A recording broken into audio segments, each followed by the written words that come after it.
بسم اللہ الرحمن الرحیم۔ ناظرین، نبی کریم صلی اللہ علیہ وآلہ وسلم کی ایک اور حدیث بالکل سچ ہو گئی۔ ناظرین، ہم دیکھتے تھے اور ہم حیران ہوتے تھے کہ عرب معاشرے میں اتنا پیسہ ہے، اتنا تیل ہے، اتنی ترقی ہے، اور وہ لگتا نہیں تھا کہ ان پہ بھی کبھی زوال آئے گا۔ تو ناظرین، اب غور کیجئے، میں آپ کے سامنے ایک حدیث پیش کرنے لگا ہوں۔ اب آپ حیران ہو جائیں گے کہ اس کا کیا مطلب ہے۔ ناظرین، حدیث کے الفاظ آپ کی خدمت میں پیش کر رہا ہوں، عربی میں بھی پڑھ لیجئے اور اس کا ترجمہ پیش ہے، اور یہ صحیح حدیث ہے، صحیح بخاری میں بھی ہے اور مسند شہاب میں بھی ہے۔ تو سیدنا ابو ہریرہ رضی اللہ عنہ کہتے ہیں کہ نبی کریم صلی اللہ علیہ وآلہ وسلم نے ارشاد فرمایا کہ عربوں کے لیے اس شر سے ہلاکت ہے جو قریب آ چکا ہے۔ ناظرین، اس حدیث مبارکہ مختلف زمانے میں لوگ اپنے اپنے لحاظ سے تجزیہ کرتے رہے۔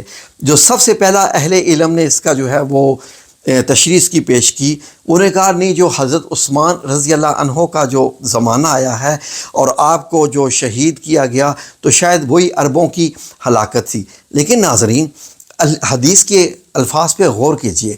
الفاظ ہوں رسول اللہ صلی اللہ علیہ وآلہ وسلم کے، اور ان کے الفاظ بالکل اپنی جگہ پر پورا نہ اتریں، کیونکہ اللہ رب العزت فرماتا ہے کہ نبی کریم صلی اللہ علیہ وسلم جو کچھ بولتے ہیں میری مرضی سے بولتے ہیں۔ یعنی اس کا مطلب یہ ہے کہ عربوں کے لیے کیا ہے؟ ہلاکت ہے اس شر سے جو قریب آ چکا ہے۔ شرن کا لفظ استعمال ہوا ہے۔ شرن کا قرآن پاک میں لفظ کہاں کا استعمال ہوا ہے؟ سورہ الفلق کی بات کر لیجئے، قل اعوذ برب الفلق من شر ما خلق ومن شر غاسق اذا وقب ومن شر النفاثات فی العقد ومن شر حاسد اذا حسد۔ شر مطلب جو جادو کرنے والیاں ہیں، گنڈوں پر پھونکنے والیاں ہیں، وغیرہ وغیرہ۔ میں اس کی تشریح میں نہیں جا رہا ڈیٹیل میں، لیکن لفظ شر کا استعمال ہوا ہے کہ جو انسان برا کام کرتا ہے، یعنی کہ بیسیکلی شر لفظ نکلا ہے شیطان سے۔ جو انسان شیطانی کام کرتا ہے وہ شر کے ساتھ جوڑے جاتے ہیں۔ ٹھیک ہے جی، فار ایگزامپل سورہ الناس میں بھی بات کر لیجئے، تو اس میں بھی ایک شر کا جو ہے وَمِن شَرِّ الْوَسْوَاسِ الْخَنَّاسِ، کہ جو کانوں میں جو ہے وہ مطلب خناس جو پھونکا جاتا ہے، جو عجیب مطلب باتیں، ہلاکت کی باتیں بتائی جاتی ہیں۔ تو یہ سارے شر کے لفظ جب اللہ رب العزت استعمال کر رہا ہے، تو نبی کریم صلی اللہ علیہ وسلم جب یہی لفظ استعمال کر رہے ہیں، تو شر سے مراد کیا ہے؟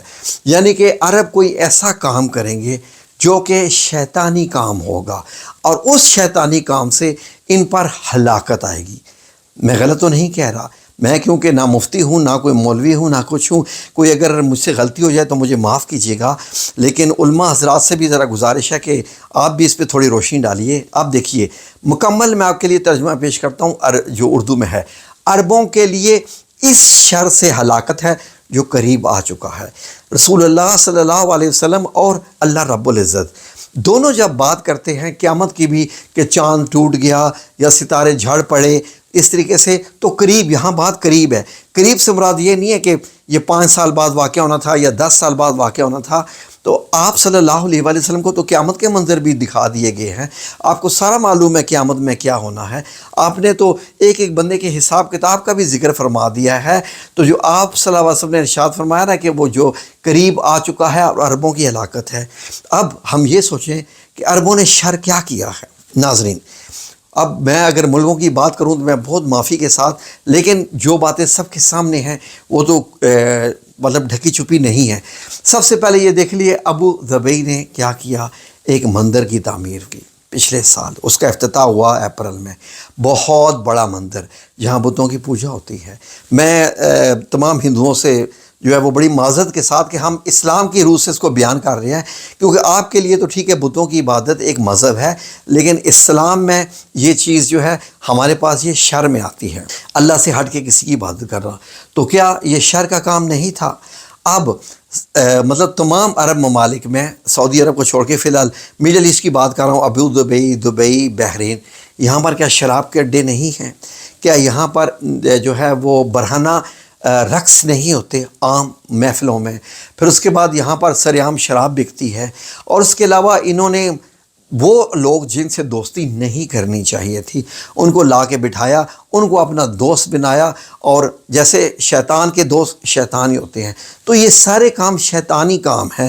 تو اس لیے میں یہ سمجھتا ہوں کہ یہ جو لفظ استعمال کیے گئے ہیں شر کے، تو یہ اس معنی میں ہے کہ شیطانی کام کیے تو اب ان کے لیے ہلاکت ہے۔ اب دیکھ لیجئے، ایران اور جو امریکہ کی جنگ ہے یہ ایک بہانہ ہے۔ بیسیکلی ظاہر ہے کہ اسرائیل کے ساتھ بھی جنگ ہے، یہ سارا ایک بہانہ ہے۔ اللہ رب العزت نے پورا اب ان کو تباہ کرنے کے لیے یہ ایک جو ہے وہ یہ ایک جنگ ہوئی۔ اب دیکھ لیجئے کہ کیا چل رہا ہے عربوں میں، ہوٹل ان کے خالی ہو گئے، بڑی بڑی عربوں کی عمارتیں، ان کے اندر غرور، بڑی بڑی گاڑیاں، اور یہ سب چیزیں کہاں گئیں؟ اب کس سے مدد مانگ رہے ہیں؟ اللہ سے تو نہیں مانگ رہے، انہی لوگوں کو بلا رہے ہیں اپنے پاس کہ آؤ آ کے ہماری مدد کرو، جو کہ رسول اللہ صلی اللہ علیہ وآلہ وسلم کے بھی دشمن ہیں، اور ان سے پناہ لینے کی بات کی گئی ہے، جو کہ ظاہر ہے کس پہ چلتے ہیں، میں ڈیٹیل میں نہیں جاتا۔ تو آپ کو اب اندازہ ہو گیا کہ اب یہ حدیث اس لیے بیان کی گئی تھی کہ اب ان کے لیے ہلاکت ہے۔ ناظرین، سعودی عرب نے کیا کیا خانہ کعبہ کا ایک ماڈل بنا کر امریکنز کو بلا کر ننگے برہنہ حالت میں ان سے ڈانس نہیں کروایا ریاض میں جو ہوا، جس پہ اتنا وبال مچا تھا۔ اس کے علاوہ آئے دن وہاں پر یہ محفلیں ہوتی رہتی ہیں اور رقص ہوتے رہتے ہیں، عورتیں مرد ناچتے ہیں وہاں پر، انہوں نے بھی تو بلایا ہے نا۔ انہوں نے سمجھا تھا کہ یہ ترقی کرنے کا راز ہے تاکہ لوگ آئیں گے، اور اللہ رب العزت نے آپ کو حرمین شریفین دیے ہیں، آپ کیوں ایسا کرتے ہیں؟ کیا اس کی کمائی کم ہے آپ لوگوں کے لیے کہ آپ کو اور چاہیے؟ چھوڑ دیجئے نا، آپ کے لوگوں نے دنیا کے کسی ملک میں بھی جائیں نہ جائیں، ہر مسلمان نے آپ کے ملک میں تو حج اور عمرہ کرنے کے لیے آنا ہی آنا ہے۔ ہمارے تو دل وہاں پر بستے ہیں، ہماری تو روح بستی ہے مکہ المکرمہ اور مدینہ المنورہ میں۔ تو آپ کو ایسی حرکتیں کرنے کی ضرورت نہیں ہے، آپ ان تمام چیزوں سے دور رہیے، توکل اللہ کیجئے۔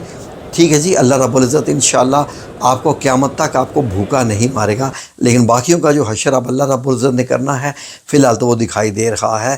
آپ بھی کمنٹ سیکشن میں بتائیے کہ کیا میں نے جو اس حدیث کی جو تشریح پیش کی ہے، شر اسپیشلی جو لفظ میں نے کیا ہے، وہ کس حد تک صحیح ہے۔ جزاکم اللہ خیر۔